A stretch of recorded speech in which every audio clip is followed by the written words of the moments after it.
1968, Apollo 8 went to the moon.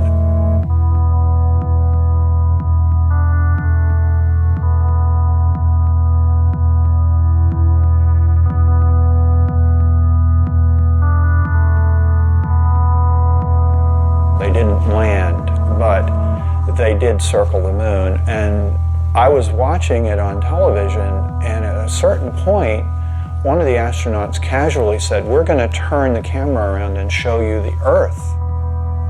And he did. And that was the first time I had ever seen the planet hanging in space like that. And it was profound. I think that for me, like for many other people, it was quite a shock. I don't think any of us had any expectations about how it would give us such a different perspective. I think the focus had been, we're going to the stars, we're going to the other planets, and suddenly we look back at ourselves and it seems to imply a new kind of self-awareness. One of the astronauts said, when we originally went to the moon, our total focus was on the moon. We weren't thinking about looking back at the Earth. But now that we've done it, that may well have been the most important reason we went.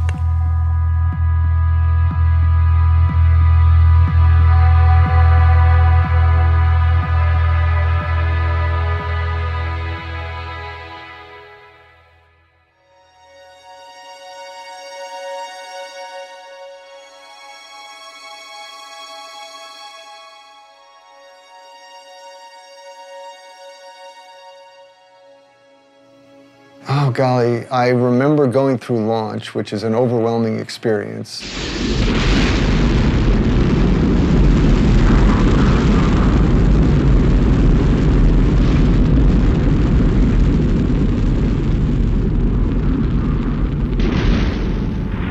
The engines cut off.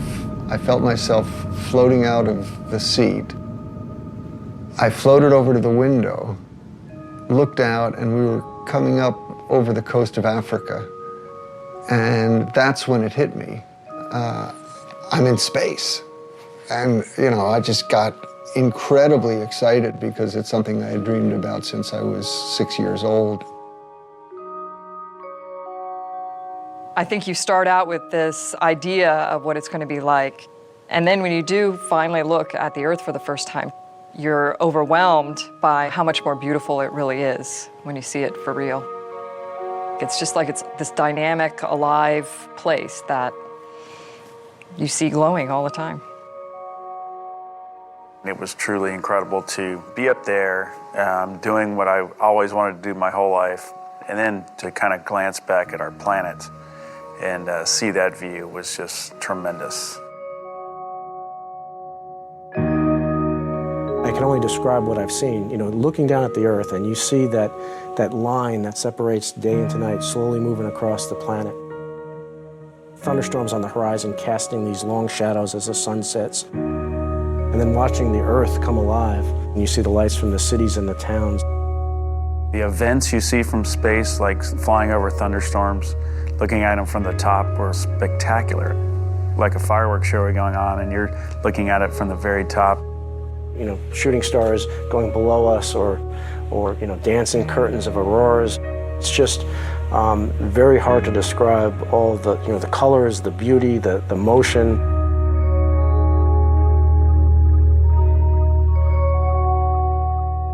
My job as lunar module pilot was to be responsible for the lunar module itself and responsible for the science on the moon. So when we started home, I had a little more time to look out the window than the other guys because most of my responsibilities were completed. We were in a particular mode called the barbecue mode. So we were flying like this and rotating like that. What that caused to happen was every 2 minutes, a picture of the Earth, the moon, the sun, and a 360-degree panorama of the heavens appeared in the spacecraft window. And I had studied astronomy and I had studied cosmology and fully understood that the molecules in my body and the molecules in my partner's bodies and in the spacecraft had been prototyped in some ancient generation of stars. In other words, it was pretty obvious from those descriptions we're stardust. Well, that was pretty awesome and powerful, particularly since I had a little more time at this point to be reflective and to think about it. Awe, I think, is one of those words that you have a better understanding of once you see it, too. I felt like, using the word awesome was totally appropriate when it came to describing what the planet looks like.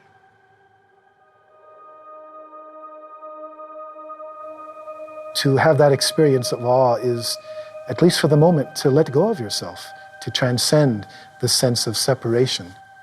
So it's not just that they were experiencing something other than them, but that they were at some very deep level integrating, realizing their interconnectedness with that beautiful blue-green ball. And this is why the astronauts, particularly in the International Space Station, often say that much of their free time is filled with what they call Earth gazing, just staring out at the Earth. They can stare for hours because the changing scenery, the interactivity of the biosphere, all of this has an incredible aesthetic impact. The beauty of seeing Earth as a planet as opposed to being down here among it is a wonderful experience to then start to get into what we call the big picture effect or the overview effect. I was flying cross country from the East Coast to the West Coast in the 1970s. And I was looking out the window, and as I was looking down at the planet, the thought came to me, anyone living in a space settlement or living on the moon would always have an overview. They would see things that we know, but we don't experience, which is that the Earth is one system, we're all part of that system, and that there is a certain unity and a coherence to it all. And I immediately called it the overview effect. You do, from that perspective, see the Earth as a planet. You see the sun as a star. We see the sun in the blue sky, but up there you see the sun in a black sky. So yeah, you are seeing it from a cosmic perspective. We've been evolving from the beginning of civilization to a larger and larger perspective of life on the Earth. But the next natural evolution is understanding the life in space. That is, the fact that the Earth, as Buckminster Fuller used to famously say, is a spaceship Earth. We are in space already. It's just that we haven't brought that into our perspective as we live here on Earth. The overview effect is simply the sudden recognition that we live on a planet and all the implications that it brings to life on Earth.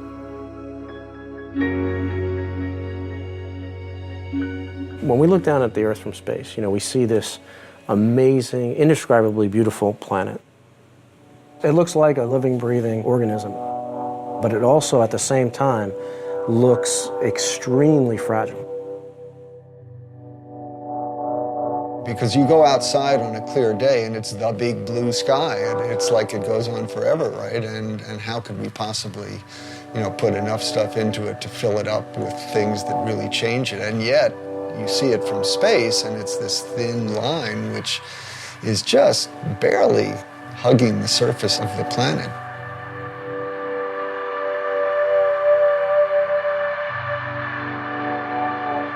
Anybody else who's ever gone to space says the same thing, because it really is striking and it's really sobering to see this paper-thin layer and to realize that that little paper-thin layer is all that protects every living thing on Earth from death, basically, from the harshness of space.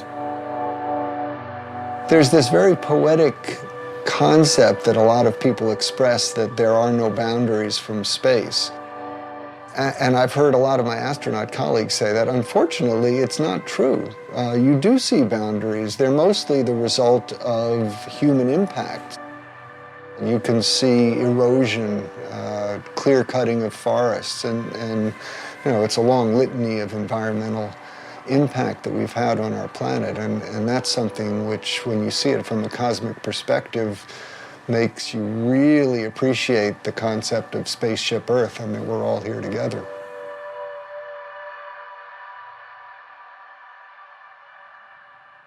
After I came back and tried to understand what this experience was all about, I could find nothing in the science literature about it and nothing in the religious literature that I looked at. So I turned to the local university and asked them to help me with what I saw. And when they came back to me a few weeks later and said, well, in the ancient literature, we found a description called Salvakapa Samadhi. And they said that means that you see things as you see them with your eyes, but you experience them emotionally and viscerally as with ecstasy and a sense of total unity and oneness. And I said, well, that's exactly what the experience was. And so it's rather clear to me as I study this, it wasn't anything new, but was something that was very important to the way we humans were put together. Many of the great wisdom traditions of the earth have pointed to what we're calling the overview effect. That is to say, they have realized this unity, this oneness of all life on earth and of consciousness and awareness. Within the Western tradition, I think it's quite new and quite shocking because there's been much more of a sense of separation. But if you look at other non-Western cultures, especially in Asia, the emphasis on those has always been on realization that the self and the world are not separate from each other, but that they're really interconnected, that the individual self and the species as a whole is a manifestation of the larger whole. As you go into your mind in a contemplative way, the sense of the living reality of the planet becomes obvious. You become more in tune with the natural world. This is very akin to the direct perception that the astronauts have. So it's no wonder that many people have likened the overview effect to a spiritual or meditative experience, although it's not exactly that. It's a cognitive shift that very often can produce a kind of meditative experience.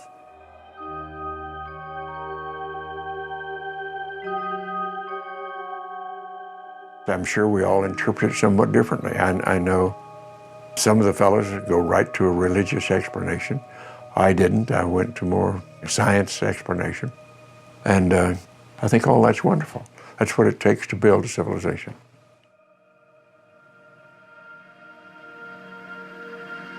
This view of the Earth from space, the whole Earth perspective, I think is the true symbol of this age. And I believe that what's going to happen is there's going to be a greater and greater interest in communicating this idea, because after all, it's key to our survival. We have to start acting as one species with one destiny. We are not going to survive if we don't do that. We're seeing very clearly that if the Earth becomes sick, then we become sick. If the Earth dies, then we're going to die. People sense that something's wrong, but they're still struggling to go back and find out what the real roots of the problem are. And I think what we need to come to is the realization that it's not just fixing an economic or political system, but it's a basic worldview, a basic understanding of who we are that's at stake. And a part of that is to come up with a new story, a new picture, a new way to approach this and to shift our behaviors in such a way that it leads to a sustainable approach to our civilization as opposed to a destructive approach. It is a fragile planet, and if we don't take care of it and we don't work together, then we are going to have bigger issues than we have now down the road.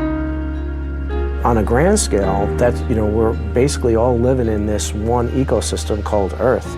And everything that you do on one side of the ecosystem affects the other side. And that is a new way for living for most of humanity. We humans are responsible for ourselves. And if we are endangering our future, then we've got to learn how to do it differently and to go forward into a sustainable period. And right now, that seems very difficult to see how it's going to be. But we've got to work on it. When I was above the space station, looking down at the space station, looking down at the, against the Earth, and seeing this, amazing accomplishment, I was thinking, wow, there was 15 nations that worked together to build this amazing orbital complex in space. And if we can, take these 15 nations and do this amazing accomplishment, imagine what we can do by working together, by setting aside our differences for a common goal to overcome some of the challenges facing our planet.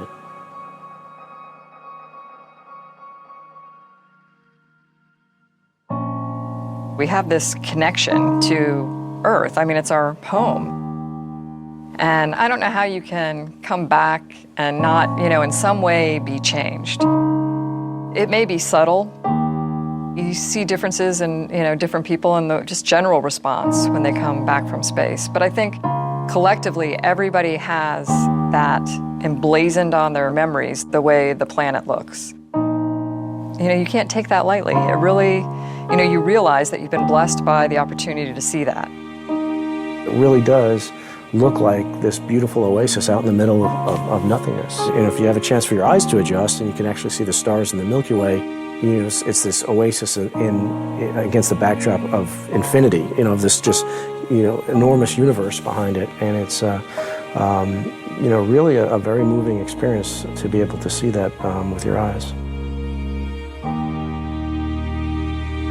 You look back at it and it's placed perfectly from the sun to take care of us, and you kind of take that reverse role on about, okay, well, we need to be taking care of it too, so that it can continue to do that for us. And I don't know how you can't have a greater appreciation for it after you see it that way.